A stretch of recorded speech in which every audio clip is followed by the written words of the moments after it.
queria falar para as mães que não vieram ao mundo por acaso, né, para cumprir uma missão. E também para as senhoras que não conseguem ser mães.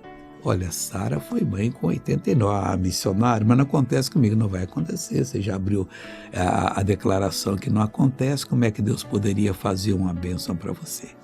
Essa bênção, né? Olha o que diz o Salmo 127, versículo 3. Eis que os filhos são a herança do Senhor, e o fruto do ventre, o seu galardão.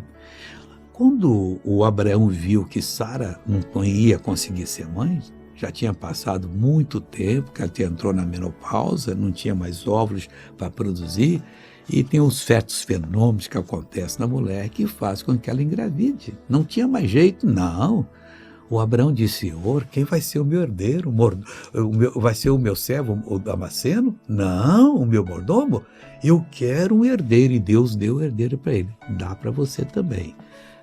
Veja essa pessoa abençoada.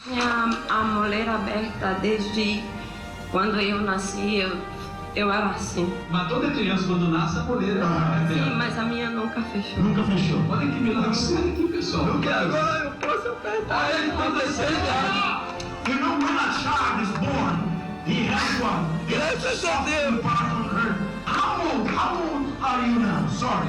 25. 25 years old. Yes, I am. Up to now, it was very soft. Yes, And a baby had. Yes, because I have two children.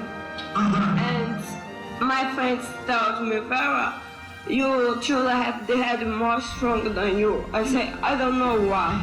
You see, and now it is hard now. Agora eu quero orar com você, Pai. Eu quero que essa senhora que está orando agora traga alegria para a casa dela, se ela é estéril ou se o marido é. Que ali haja filho dos dois. Pai, eu abençoo essa família e digo ao diabo: tira a mão dessa pessoa, e as outras que são mãe também sejam abençoadas. E hoje todos irão à tua casa participar da Santa Ceia. Que bênção, Pai, em nome de Jesus. Amém.